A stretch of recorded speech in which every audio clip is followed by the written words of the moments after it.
हा मार्ग गोवा, सांगली, सोलापूर ते सोलापूर हा मोठा हायवे असल्यामुळं ह्या भागामध्ये किती लोक राहतात.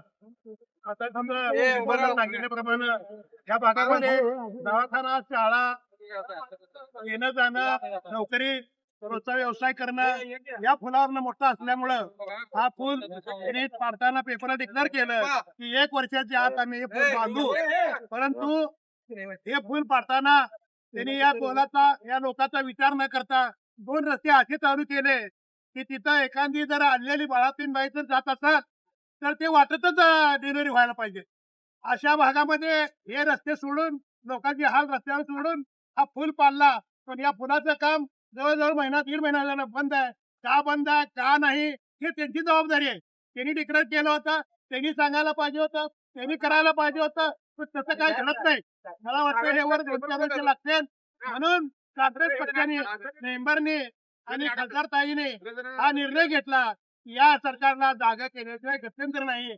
म्हणून या सरकारच्या वतीनं, काँग्रेस पक्षाच्या वतीनं या भागामध्ये आज पहिलं आंदोलन चालू केलंय आणि यापुढे सुद्धा DRM ला सुद्धा निवेदन देणार आहेत. आणि त्याच्यावर सुद्धा त्यांनी विचार नाही केलं तर रेल्वेच काय महाराष्ट्र बंद करायची ताकद या काँग्रेस पक्षामध्ये आहे. ही मी आज आपल्याला सर्व वतीनं सांगतो आणि माझं ही सांगतो.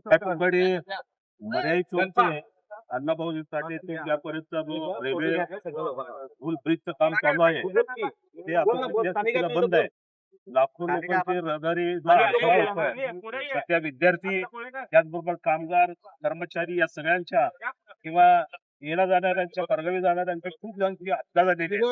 याकडे प्रशासनाचं दुर्लक्ष आहे. शिवाय भाजप सरकारचं देखील याच्यावरती दुर्लक्ष असल्यामुळे आम्ही काँग्रेसच्या पक्षाच्या वतीने आणि आमचे शहराध्यक्ष चेतन भाऊ नरोटे आणि प्रणितताई शिंदे यांच्या मार्गदर्शनाखाली या ठिकाणी आंदोलन छेडलेलं आहे. परंतु तात्काळ त्यांना जागृत करण्यासाठी DRM ऑफिसला जाणार आहे, त्यांना देखील निवेदन देणार आहे. तरी देखील काम झालं तर आणखीन तीव्र आंदोलन आमच्या पक्षाच्या वतीने आणि छेडणार आहोत आणि या सोलापूरच्या नागरिकांना ताबडतोब रस्ता खुला करावं आणि पूर्ण करावं अशा पद्धतीची मागणी घेऊन आम्ही आंदोलन. आज सोलापूर मंगळवेढा मर्यादा चौक भैया चौकाच्या मधला जरी ब्रिज बंद पडला, सोलापूर असेल किंवा पंढरपूर असेल किंवा मंगळवेढा असेल, ह्या रस्त्यानेच वाहतूक जाते. महत्वाचा विषय म्हणजे ह्या भागात वाहतूक जात असताना ह्याला तिकीट दर वाढलेले आहेत. आजची वाहतूक जी आहे ती सोलापूर केगाव मार्गे बायपास जाते. हा जी रस्ता बंद पडला तो पर्यायी रस्ता म्हणून शिंदे साहेबांच्या मार्गदर्शनाखाली मोदी उड्डाण पूल निळ्या रस्त्याचा बहुधा झाल्यामुळं हा रस्ता चालू आहे. तसं मला 54 मीटरचा रस्ता बंद आहे. हे भाजपाने 54 मीटरचा रस्ता देखील चालू करू शकेल. शिंदे साहेबांनी 99% 54 मीटरचा रस्ता चालू केलाय. आता रेल्वे प्रशासन काय करतंय? कॉन्ट्रॅक्टर काय म्हणतात? रेल्वे प्रशासन तुम्ही 1 वर्षाची मुदत दिला, 8 महिने रस्ता, हा 2 महिने रस्ता बंद आहे. तुम्ही जर रस्त्याचं बंद काम नाही चालू केला, पूर्ण सोलापूर शहर व जिल्ह्यातल्या नागरिकांच्या वतीने तुम्ही आंदोलन केलं जाईल हे लक्षात ठेवा. दमणी नगरलाच मी राहिला असो, तिथला स्थानिक नागरिक आहे. या देशाच्या या शहरात एक तरुण म्हणून जे आमचे हाल चालू आहेत ते अत्यंत दुर्दैवी असे हाल चालू आहेत.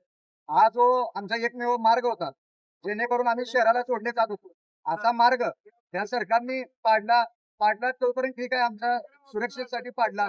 ते बांधण्याचं काम अत्यंत संत गतीने सुरू आहे. अत्यंत म्हणजे कुणाला काम पूर्णपणे बंदच आहे. कुणाला या बाबतीत घेण्यात येणार नाही. एखाद्या गोरगरीब जनतेला राजकारण किंवा तुमच्या गोष्टी नको आहेत तर त्याला फक्त त्याच्या मूलभूत हक्क, मूलभूत सुविधा पाहिजे.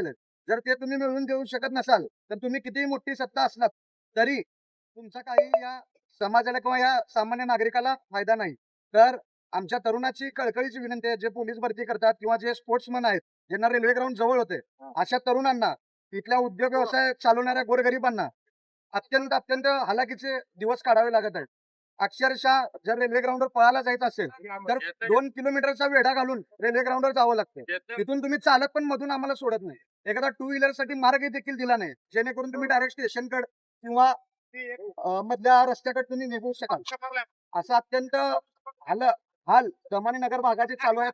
पूर्वीपासून आतापर्यंत दमानी नगर हा दुर्लक्षितच भाग राहिलेला आहे विकासाच्या दृष्टीने किंवा पुढे जायच्या दृष्टीने. तर प्रशासनाने तरुण म्हणून माझी नोंद घ्यावी. आज काँग्रेस पक्षाच्या वतीनं आम्ही इथं आंदोलन करत आहोत. सर्व स्थानिकांचे सर्व समाजातल्या घटकांनी मिळून आंदोलन केलं आहे. तर प्रशासनाने नोंद घ्यावी, नाहीतर त्याच्यापेक्षा तीव्र आंदोलन तरुणांच्या वतीनं आम्ही उभा करू. हे या माध्यमातून सांगतो. इतका त्रास झाला की काय विचार ह्यामध्ये भागात ना इकडे शेतकरी भागात ना जायचं म्हणतात हे अवघड झालं. 10 रुपये रिक्षा तर म्हणलं तर भैया सोबत जायचं म्हणलं 50 रुपये जागा एवढ्या तेवढ्या गोष्टी भैया सोबत म्हणतो 50-50 रुपये घालायला लागतात. काय करतो कामाला जायला उशीर. लोकांना त्रास आहे. भयंकर त्रास येतात लोकांना. त्याच्या पुढे जायचं म्हणलं तर 80 रुपये 100 रुपये. हे कुठं आहे का